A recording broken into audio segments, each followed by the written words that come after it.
The Music City Miracle, one of the most memorable NFL plays of all time. As far as laterals go, it wasn't actually all that complicated. Lorenzo Neal fielded the kick and handed it to Frank Wycheck. Wycheck threw it across the field to Kevin Dyson, and Dyson just bolted. Alright, so a lateral is a special kind of pass that teams only try if they're very, very desperate. A lateral is any pass that is either sideways or backwards. You can never throw it forwards. The disadvantage to this is that you can never throw it forwards. The advantage of it is that no matter who you are, no matter where you are on the field, as long as you have the ball, you can chuck it. The Titans were desperate. And once we saw the replay, all of us watching knew that it was just barely a lateral. From that angle, that looks like it's a lateral. That is amazing. I looked up every desperation lateral attempt in the NFL since that day in 2000, and I found 86 of them. Let's see whether or not they worked, huh? Okay, here we go. No.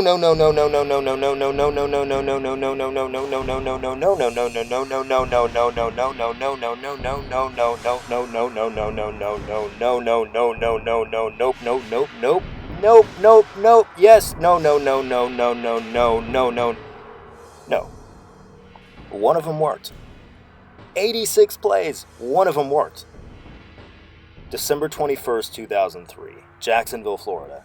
The New Orleans Saints score on a desperation lateral. The officials review the play and they confirm that yes, it is a touchdown. It goes in the books as a touchdown.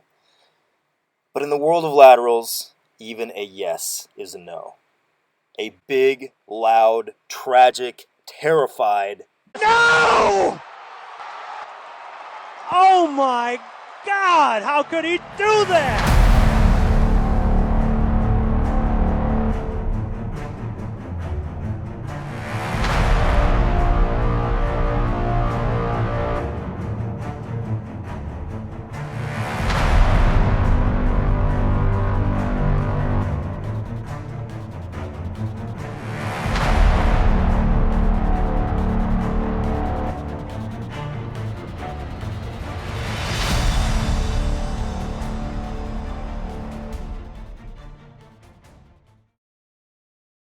Way back in 1970, Saints kicker Tom Dempsey, who was born without toes on his kicking foot, broke an NFL record by kicking a 63-yard field goal.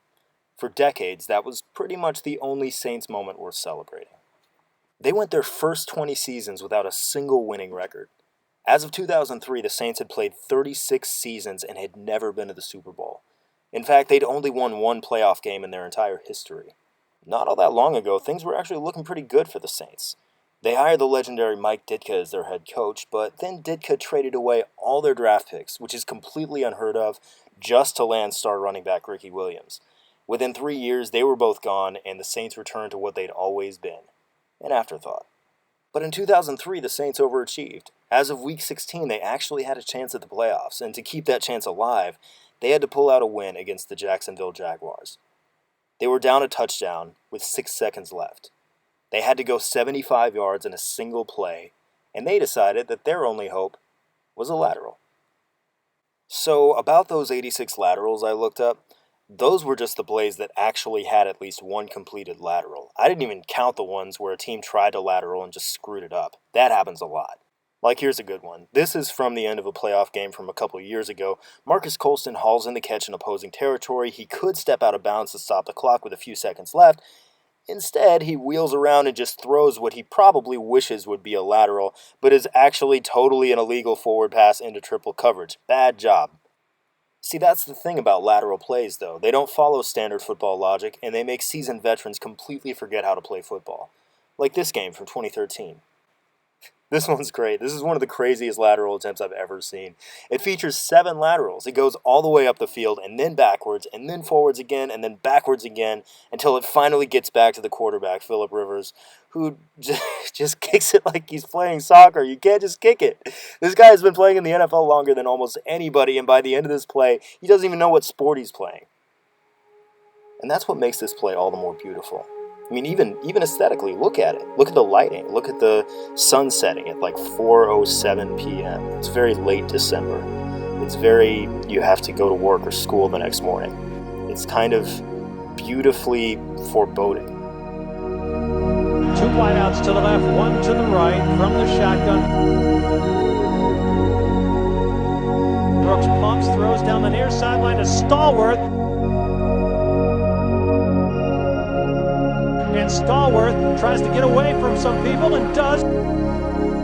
Now they're going to lateral the ball to Michael Lewis.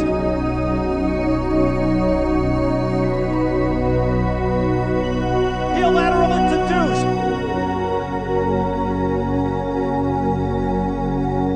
He laterals across the field.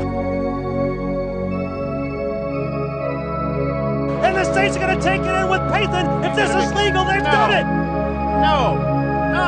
Jerome Pathan diving into the end zone. I mean, you can't tell me that I just witnessed what I just saw take place.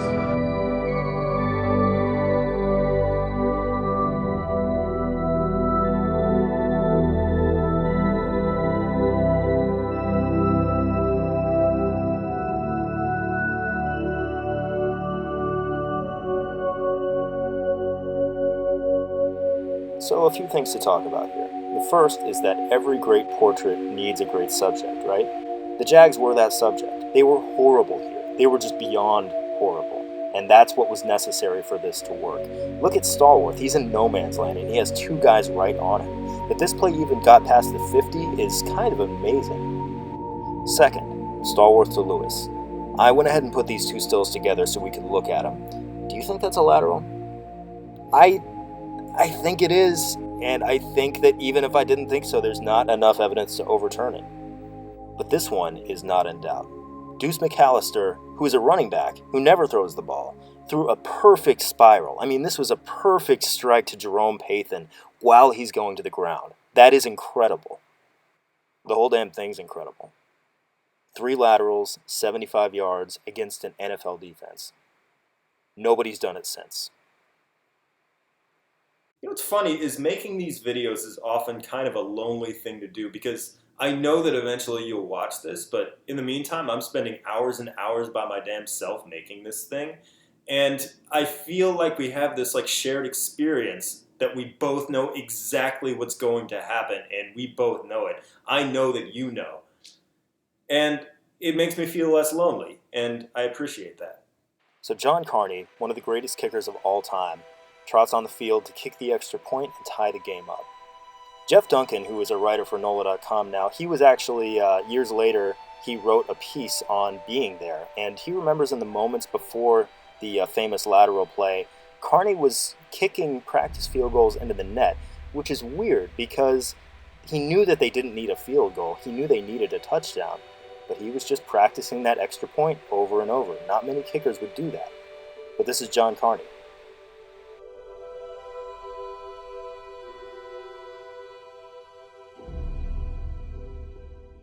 So John Carney has a reputation, not just as one of the best kickers ever to play in the NFL, but as one of the nicest guys in the game. Players say it, coaches say it, writers say it, everyone says it. Actually, Elena Bergeron, who is my editor at SB Nation, her brother was a punter in college, and he had a chance encounter with John Carney that kind of changed his life.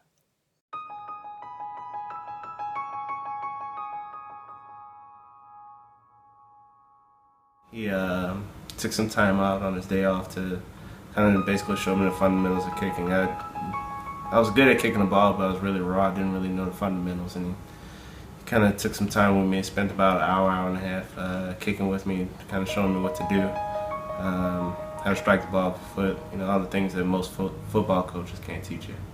Went over fundamentals of kicking. Really didn't know how to like plant my foot, where the ball should strike your foot. Things like that, things that most people don't know. Like I said, most football coaches wouldn't be able to kind of translate to a kicker. He really showed me. Did his instruction have any effect on your performance? Yeah, did a lot better immediately after. I think that next game made some more field goals. The following year, did really well. Ended up becoming All-State and getting a football scholarship that next year. So it helped a whole lot. If you had one message for John Carney today, what would it be? Really appreciate you, all the things you taught me that day, and it really made a positive impact in my life. Helped me get a college education, and I really appreciate it. Good guy, bad guy? Great guy.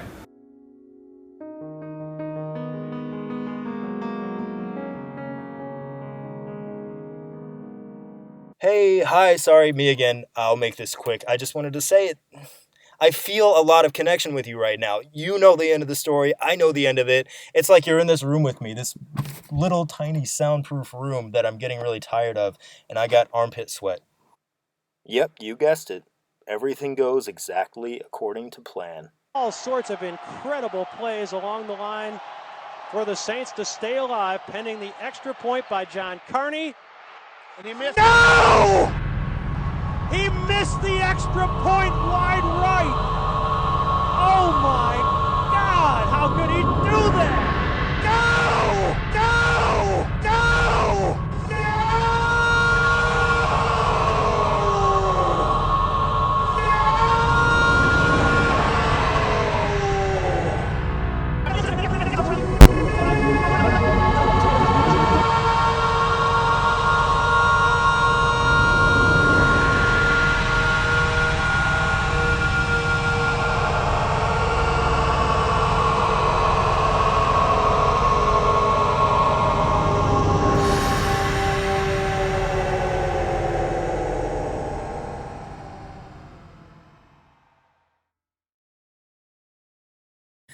Okay, so the odds of a lateral touchdown in the 21st century, are 1 in 86. That was the only one that worked out of 86 tries. The odds of a mixed extra point in the 21st century, also 1%. We had both a lateral touchdown and a missed extra point, right back to back. The odds of that happening are about 1 in 8,600. Now, what that means is that statistically, we probably won't see that in the NFL again until the year 3500. Yeah. Yeah. Mm-hmm. Right before the Saints' other Super Bowl. Well, I guess for our family, we don't really talk about it that much until you brought it up, because it was like, oh, it don't count. There's so many like awesome Saints memories you could have that amount to nothing ultimately, because there's been so much pain. And so if we were just going to sit around and recount that, then like our sports fandom would be kind of crappy. So, Okay. Yeah. We talk about the good times. Okay. Prior to 2006, like Breeze era, were there any? Whew. Whew.